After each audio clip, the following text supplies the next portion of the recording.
بسم اللہ الرحمن الرحیم۔ السلام علیکم۔ عمران ریاض خان 12 اگست 1975 کو پنجاب کے شہر فیصل آباد میں پیدا ہوئے۔ ان کا خاندانی پس منظر پنجابی کشمیری تھا۔ بچپن میں تعلیم کا آغاز فیصل آباد سے کیا اور بعد ازاں لاہور کی جانب منتقل ہوئے، جہاں ماس کمیونیکیشن کی تعلیم حاصل کرنے کی سمت میں قدم رکھا۔ اس دور میں طبقاتی اور سماجی پہلو سے پاکستانی نوجوانوں کی طرح انہیں بھی اپنی منزل تلاش کرنا پڑی، اور وہ نشانے کی طرف بڑھتے ہوئے سوشل میڈیا اور انٹرنیٹ کے عروج سے متاثر ہوئے۔ عمران نے صحافتی سفر اپنے ٹی وی اینکر کی حیثیت سے شروع کیا، مختلف چینل کے ساتھ کام کیا اور پھر 2020 کے بعد یوٹیوب پر اپنا چینل بنایا، جہاں وہ آزادانہ رائے اور تجربے کے ذریعے اپنی آواز اٹھانے لگے۔ ان کا یوٹیوب چینل انتہائی مقبول ہوا، لاکھوں سبسکرائبر نے ان کی ویڈیوز کی پیروی کی اور وہ عوامی سطح پر ایک پہچان بن گئے۔ یہ دور ان کے لیے چیلنجز کا بھی تھا، کیونکہ انہوں نے روایتی میڈیا سے ہٹ کر نئی راہ اختیار کی۔ عمران ریاض خان نے اپنے چینل اور پروگرامز میں ریاستی اداروں، سیاسی جماعتوں اور معاشرتی مسائل پر کھل کر بات کی۔ اس انداز نے انہیں کئی فکری اور معاشرتی سرحدوں پر لے آیا۔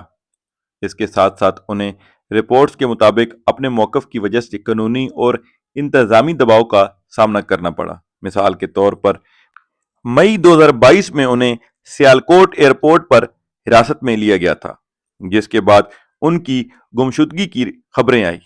اس واقعے نے ان کے صحافتی سفر کو بالکل بدل کر رکھ دیا اور عوامی توجہ کا مرکز بن گئے۔ 11 مئی 2023 کو سیالکوٹ ایئرپورٹ سے حراست کے بعد عمران ریاض خان کی حالت غیر معروف رہی۔ 4 ماہ سے زائد عرصے میں ان کے حوالے سے بہت سی خبریں آئی اور سوالات بھی اٹھائے گئے۔ آخر کار 25 ستمبر 2023 کو پنجاب پولیس نے اعلان کیا کہ عمران خان بازیاب ہو چکے ہیں۔ وہ اپنے اہل خانہ کے ساتھ ہیں۔ اس واقعے نے پاکستان میں صحافیوں کی صورتحال، آزادی اظہار اور ریاستی دائرہ اختیار کے موضوعات پر ایک نیا باب کھولا۔ جنوری 2025 میں عمران ریاض خان نے سوشل میڈیا پر اعلان کیا کہ وہ پاکستان سے باہر جا رہے ہیں۔ بعد ازاں یہ معلوم ہوا کہ وہ برطانیہ منتقل ہو چکے ہیں۔ انہوں نے بتایا کہ یہ فیصلہ اپنی بات کہنے کی آزادی اور سلامتی کے پیش نظر کیا ہے۔ اپنے ایک سوشل میڈیا بیان میں انہوں نے کہا کہ وہ واپس آئیں گے جب حالات موزوں ہوں گے، مگر فی الحال ان کا ٹھکانہ بدل چکا ہے۔ عمران ریاض خان کی صحافتی پہنچ نے انہیں ایک عوامی شناخت دی ہے۔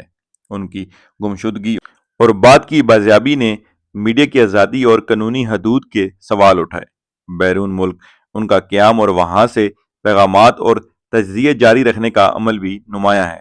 ان کی داستان اس بات کی عکاسی کرتی ہے کہ کس طرح ایک میڈیا شخصیت کو جذباتی، سماجی اور سیاسی سطح پر چیلنجز کا سامنا کرنا پڑتا ہے۔ عمران ریاض خان نے ایک عام پس منظر سے نکل کر خود کا مقام بنایا۔ ان کی داستان یہ بتاتی ہے کہ بااثر اداروں اور پالیسیوں کے درمیان اپنی آواز اٹھانا کتنا خطرناک اور مشکل ہو سکتا ہے۔ وہ کہتے ہیں کہ انہوں نے اپنی فیملی، زندگی اور جدوجہد کو اپنے پلیٹ فارم پر پیش کیا۔ بیرون ملک جانے کے بعد ان کی سوچ یہی رہی کہ وطن کی خاطر بولنا اور رہنا ایک مشن ہے۔ عمران ریاض خان کی زندگی میں کامیابی، بحران، جدوجہد اور تبدیلی کے نمایاں پہلو ہیں۔ انہوں نے صحافتی روایت سے ہٹ کر نئی راہوں کا انتخاب کیا، مشکلات کا سامنا کیا، لیکن اپنے موقف سے دستبردار نہیں ہوئے۔ ان کی کہانی صرف ایک شخص کی نہیں بلکہ اس ملک کے اس حصے کی بھی ہے جہاں صحافت اور اپنی آزادی کا اظہار اور ریاستی طاقت کا تصادم مسلسل جاری ہے۔